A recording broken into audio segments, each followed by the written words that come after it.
Good morning. My name is Robert Dickey. I teach in Korea. Before we go any further, I want to congratulate Professor Dr. Muhammad Mukhtar and Professor Dr. Mamuna, I hope I have these names right, for organizing successfully this first conference here in, I'll never say it right, but Bahawalpur, I'm sorry, here in Pakistan. Unfortunately, I couldn't make the trip to be with you personally today. I have instead recorded this video, and I'll be available live on Skype for your questions, and we'll try to carry on much as if I was right there. But this time, I'm not there. Okay. So as you saw in the opening, today's session is using content for language learning.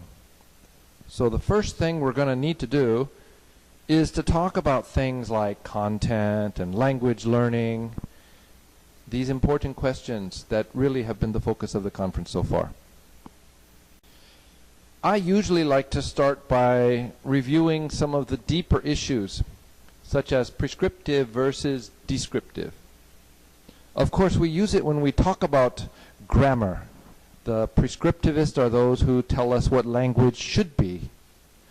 And in the earlier days of language study, English language study, they often based the rules on Old Latin rules. So we came up with these rules that didn't really match what people talked like. See, talked like. And then they pressured language users to follow these rules.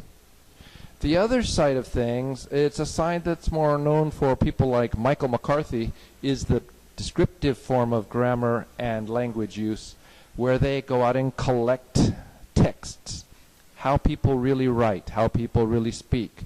They form a corpus, and then they analyze how the language is used and tell us how language is really used. As language teachers, we face the same issues.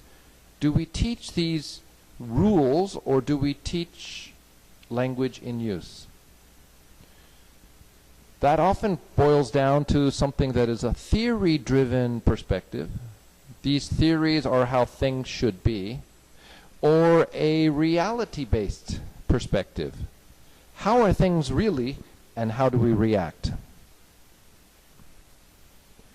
And the subject today, content-based instruction, very much is a topic based on descriptive, reality-based situations.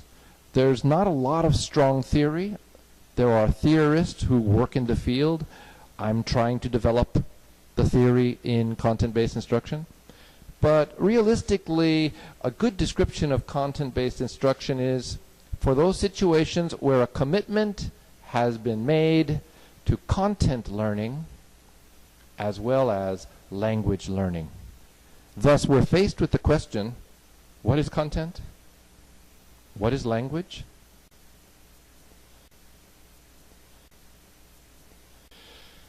So I often start my presentations with this same screen. Language teachers teach vocabulary and more vocabulary. And language scholars, well, some of them are linguists. And some of those linguists are semanticists. Unfortunately, most language teaching investigators are not semanticists. And this causes problems because we don't agree what we're talking about. We don't always share a common vocabulary. And so one word means 2 or 3 things. Or 3 or 4 words may attempt to describe the same thing. So content-based instruction is known by many names. And the chart you have in front of you, the list, is a partial collection of things, all titles or descriptions that I've run across in the past 15 years. Content-based instruction is pretty much a general thematic title. I'm not sure if you can see my hand explaining, but the slide will appear. Content-based language instruction, of course, sounds a little bit more specific. Integration of content and language, often known as ICL. This is a title that was used a lot in Europe in the 1990s at the college and university level.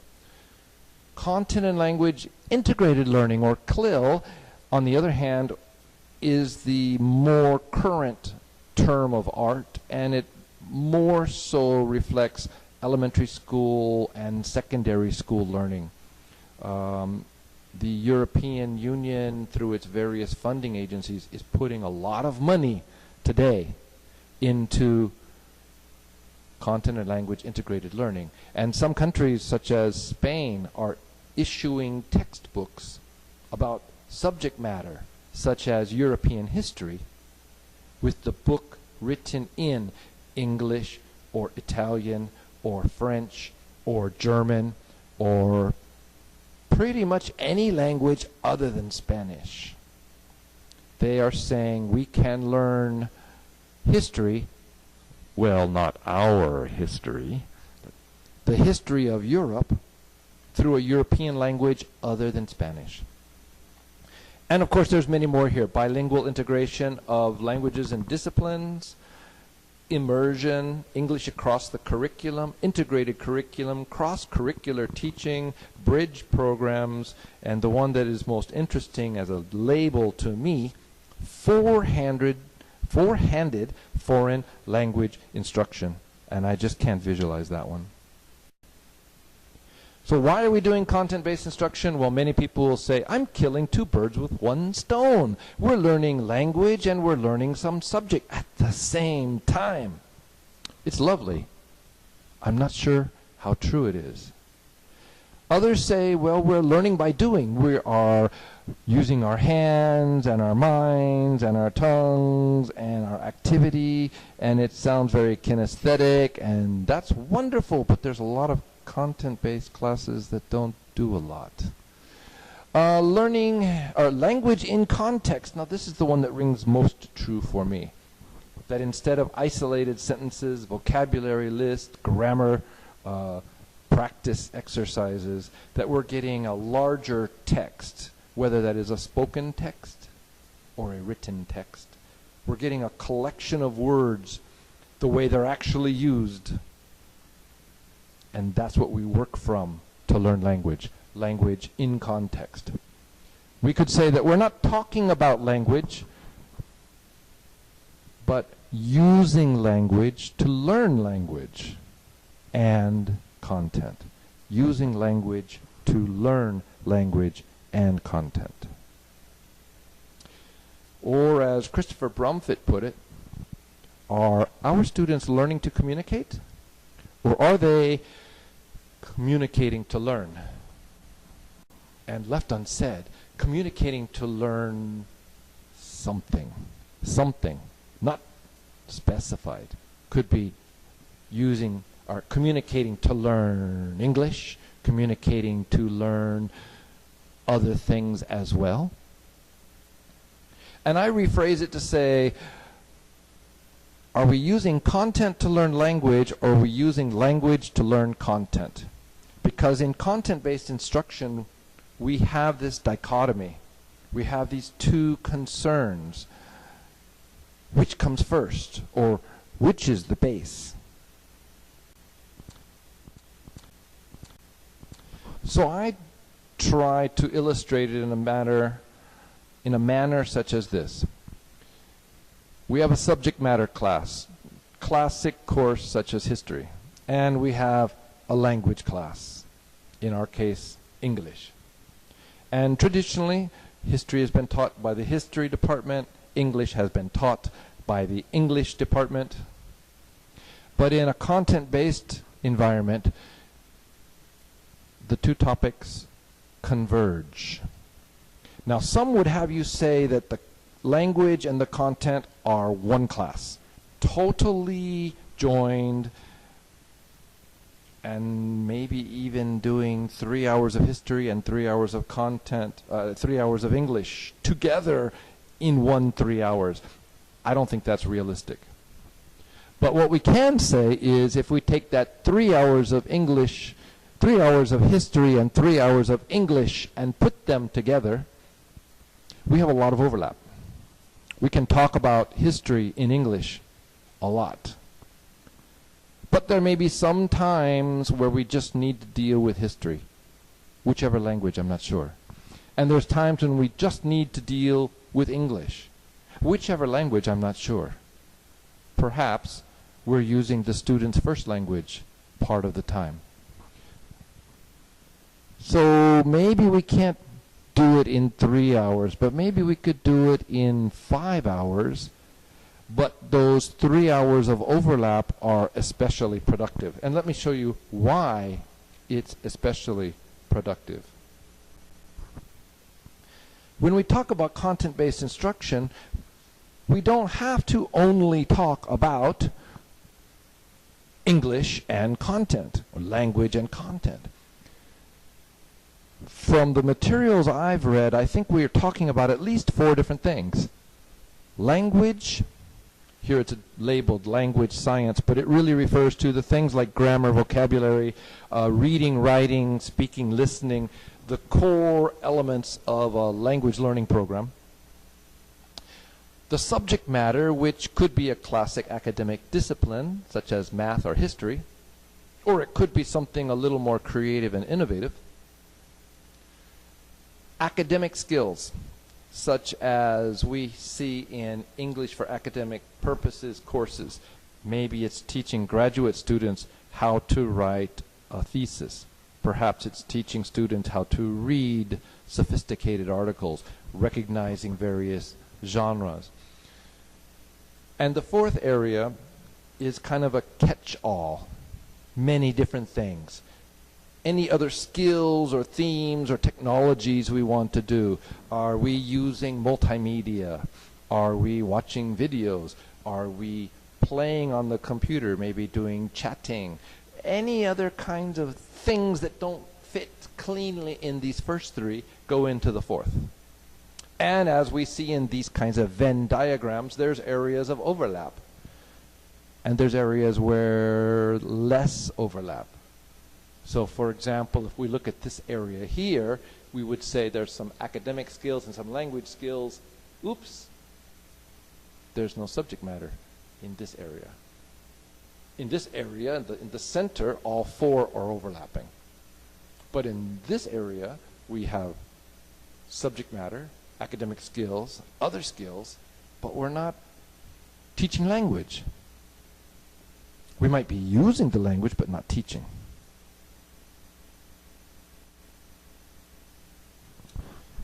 So one of the ways this is described is by focus.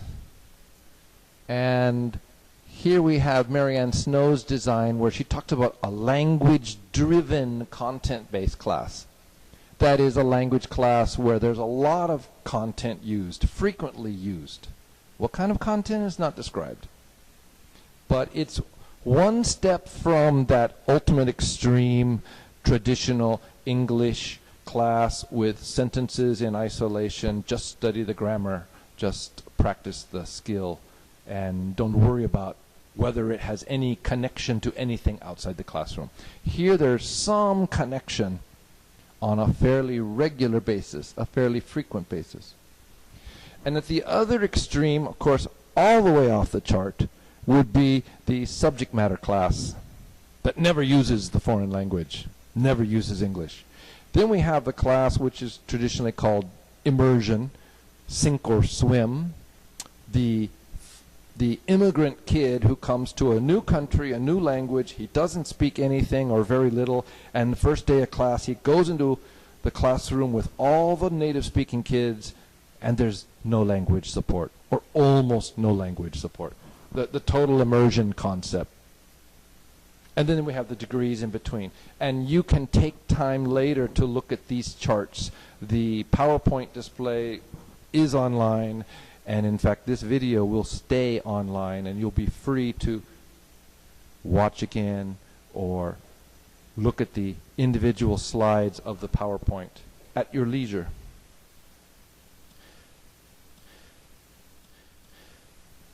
But people say, well, content-based instruction sounds really difficult. It sounds demanding for the students.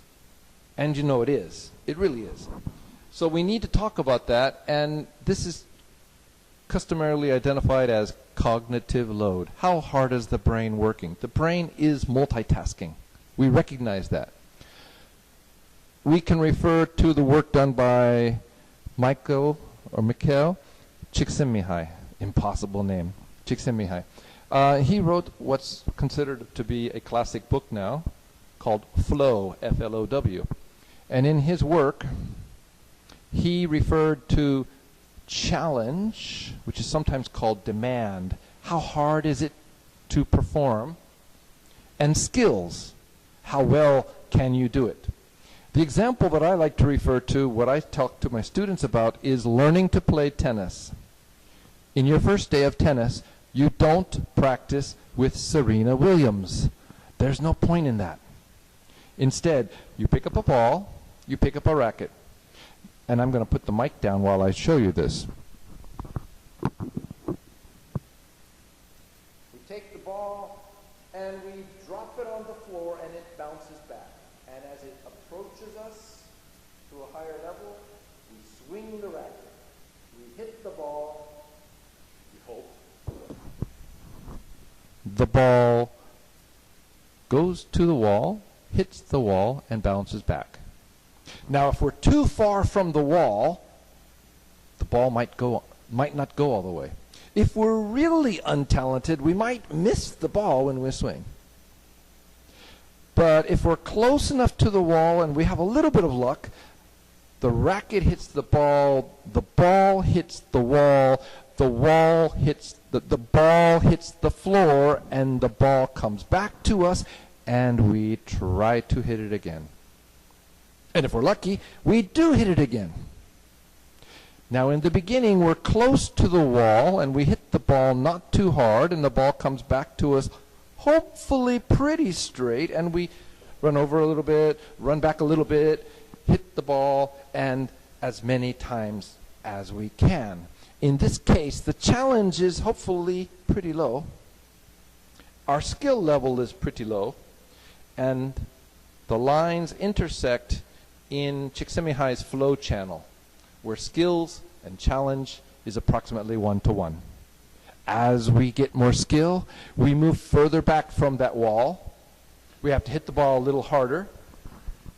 With greater distance and harder attack on the ball comes back at more of an angle off the wall. We have to move around a little bit more. We need to increase our skill. We'll miss more. Hey, maybe I'm going to try a backhand. Maybe I'm even going to try to serve. As my skills grow, my challenge should grow, and I stay in the flow channel. But if I'm trying to play Serena Williams, the challenge is great, my skills are low. Csikszentmihalyi calls that anxiety. I call that stress or grief. I'm going to play Serena Williams. Oh, I'm going to die. Or, if my skills are getting higher and higher and higher, and I'm still doing that silly little childish hit the ball, drop the ball, hit the wall, continue, continue. If I'm doing that, I'll be bored. Boredom. It doesn't work for me. So I have revised this slightly to reflect the content and language challenge, because I believe we're balancing not just skill and challenge, but we're balancing two challenges. So how hard is the content? What's the demand for the content? This is much the same. How hard is the language? How complex? How well do I speak? Now, if my skill is pretty good, we're assuming that this is for a unique user. If my skill is pretty good, and the demand, how hard it is low, and the language demand is low, I'm bored. I'm going to be a troublemaker in class. But if the demand is too high on both sides, then it grows out here into the grief area. It's too difficult. It's cognitive overload. My brain can't handle it. Instead, I need to balance. I need to balance how difficult the language is and how difficult the subject matter, the content is. Why? Because if I am reading something that requires a lot of thought, it is high-level architecture. And I put a lot of brain resources, a lot of cognitive resources into architecture. I don't have a lot of leftover capacity for language.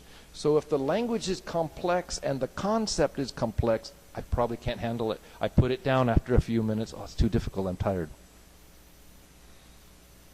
And as a student, as a performer, if I'm asked to produce language and I'm thinking really hard, my language might be more limited.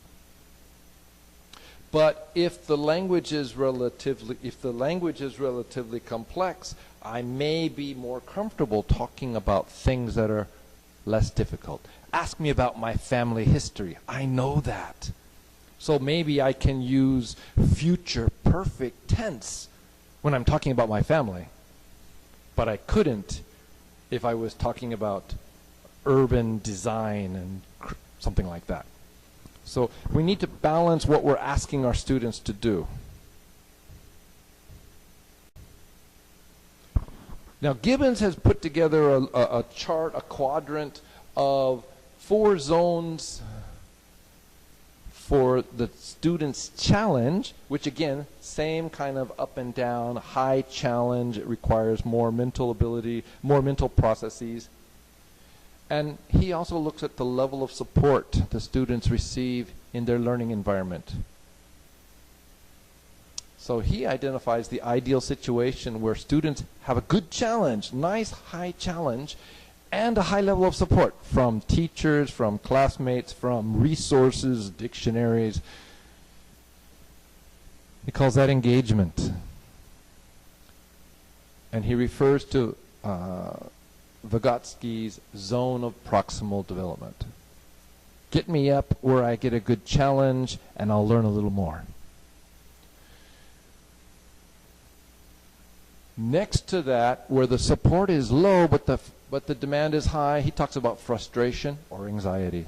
It's just too hard for me. I'm not getting any support. On the other hand, where the challenge is low, well, if I have a high level of support, he calls it comfort zone. But, you know, how much are our students really learning? How much are they being challenged? There's a high support and not so much challenge. Worse, though, is where there's low challenge and low support. Now the students are just bored. They don't need the support, or the teacher's not there. This is dangerous.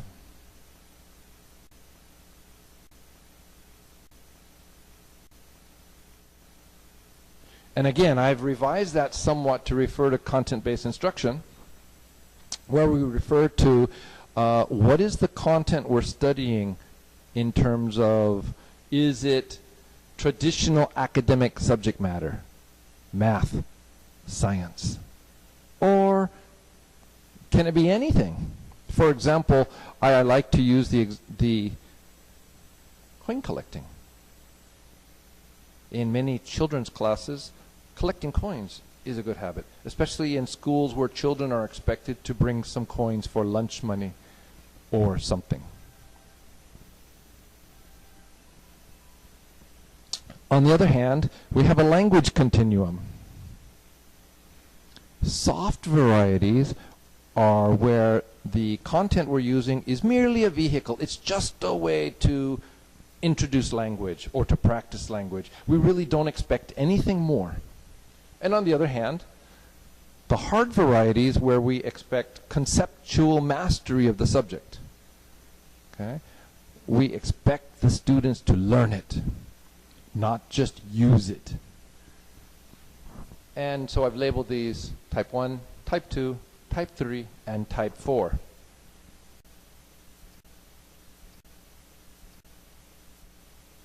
Examples?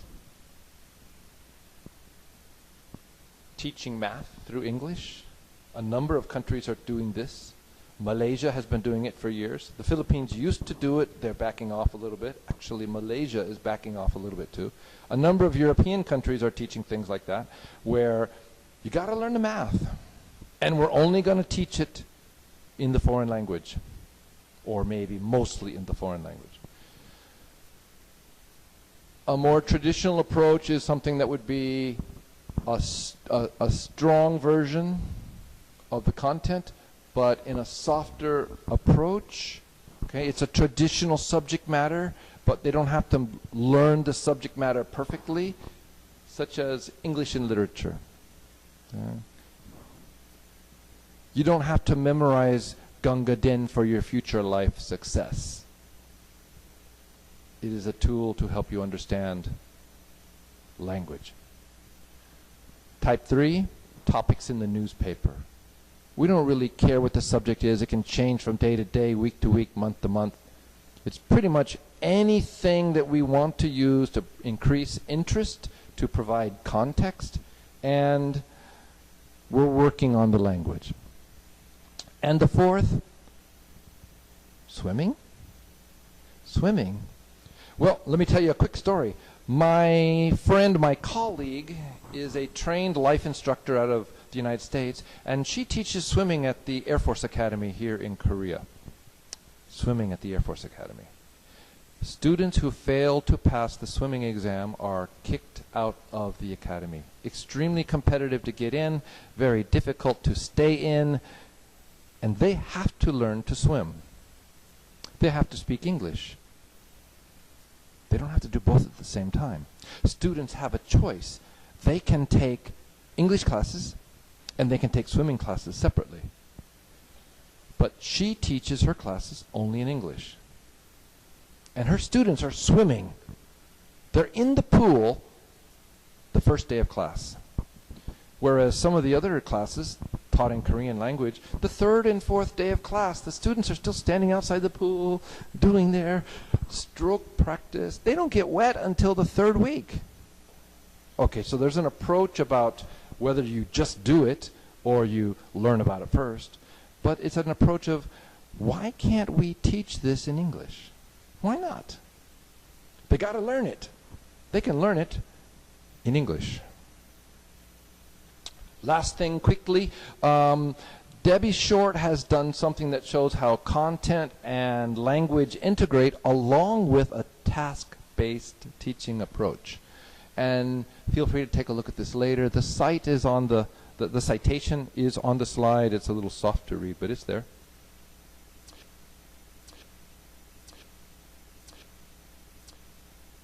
And very quickly, if you visit this website, it's my website, although it hasn't been updated lately, has not been updated lately, but it's filled with papers and some video recordings. Ultimately, this session will be listed there about content-based instruction. So what are some of the contents that we're talking about? When we look at the literature about content-based instruction, there's lots of topics. Film, cartoons, theological studies, so you want to become a minister or something along those lines. High school literature, high school math, high school science coming out of Japan. Law, sociology, political science, literature, linguistics, traditional subjects. This is just a partial listing that I came across as I was reading various stories about content-based instruction. So what about content-based instruction? What does it make me do in the classroom? It doesn't make me do anything in the classroom. It doesn't dictate method. Grammar translation can work. Audiolingual method can work. Communicative approaches work. Suggestopedia can work. Silent way can work.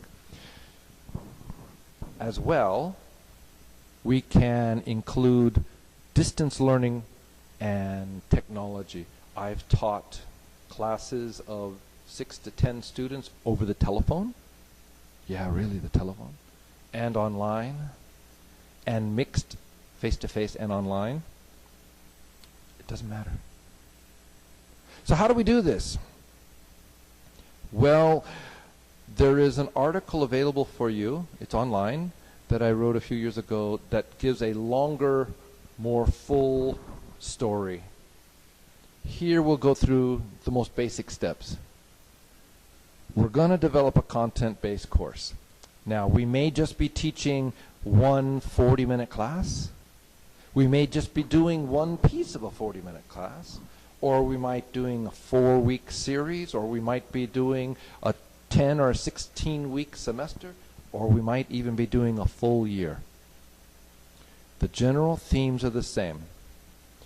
And unfortunately, many who talk about content-based instruction miss one of these elements, and then their classes are less successful. So what do? Well, first, we need to identify the specific course, the specific students. I'm a firm believer that whatever method you follow, anytime you prepare a lesson plan, you've got to see the students, the specific students. At 10 a.m. on Tuesday, I can see this young lady who sits in the front, this young man who's always in the back corner half asleep. This guy who sits on the side, every day he walks in the classroom, he smells of cigarette smoke. He's a terrific smoker or a terrible smoker, or how do we call it? He smokes a lot. Design a lesson based on real students, and then adjust it for other students. If you're preparing for a new semester, a new year, you don't know your students, think about your previous students. Even students that didn't get content-based instruction. You start from knowing your students. Build a lesson that will work with them, and then adjust it for other classes, for other groups of students. Identify the content to be utilized. Here we're talking about, what am I talking about? Am I doing coin collecting? That is almost new. Okay? What year is it? Is there any difference between this year and last year? Which mint, if there's more than one place we make money? What is the content? That doesn't have to be the exact specific poem that we wish to use, but more than just a theme. Okay? More than just a theme. A narrow theme. Let's choose a topic such as the pond, that small body of water behind my school. And from there we can talk about the wildlife in the and around the pond. We can talk about the plant life that's in and around the pond. We can talk about the society of people, how they utilize the pond, how they interact around the pond. Psychology, when you see the pond, what do you think? We could use lots of different topics, but we've chosen a theme or a focal point, a content area, which may not follow a school subject area, but an area of content we're going to work with. Number 3, identify why the students should care. I'm afraid that most instructors fail on this measure, whether they're teaching content or not. If they're teaching traditional grammar studies, if you want the students to learn, you have to identify what motivates them. Think about the affective issues. Why do they care? Why do they want to know? What's their motivation? So if you're talking about coin collecting, well, some students aren't going to care. If you talk about soccer, you say football. I'm American, we say soccer. If you're talking about football or soccer, a bunch of students are going to care. Some are not. If you're talking about ancient history of Northern Europe, there's a very high chance that many students aren't going to care, which means that particular subject area is maybe not very appropriate. Or you're going to have to find some way to make them care. Identify the specific teaching points. Now, some people call these educational objectives, learning goals, learning targets. If any material that you use, you have a point. Why are you doing that? Well, sometimes you're just trying to survive a Monday morning or something. Whatever the time is that you don't like or that's hard, or it's the last 15 minutes of a class, it's the last week of a term of school, they've already done their exams. You need to know why you're in the classroom. You need to know what you're trying to teach, and that becomes part of the key focus. What is your teaching point? Your teaching point is tied with the material that you use. Thus, 4 and 5 can alternate. Develop or locate an exemplar text. Here again, we're using text in the linguistic sense, that is, a body of words. It could be spoken, it could be written, perhaps in other media. I have even used art, which is not a text, and then had a class, kind of a loose discussion, and then said, okay, now you've talked about it, you've heard each other, you've heard some words from me, you now have your idea. So exemplar text means simply a body of words that students can work from. It doesn't mean perfect. Exemplar, a sample, a loose model, not a perfect model. Finally, design student responses. What do you want the students to do? What are they supposed to finish with? What's their final product? Okay, now, there may be a written product, there may be a spoken product, but somewhere in the class time they should come up with something. And it's very possible that your product could be, after you've read this the first time, write down the words you don't know, look them up in a dictionary, use your computer if you're in that environment to find other examples of uses of this word. Now create 5 new sentences using this word. That's a very traditional grammar translation kind of thinking. But that would be kind of your target. You need to know what you want students to do. And that are the 6 key points to developing a framework for a class. And so finally, I'd like to say again, thank you to all of you for spending your time with me.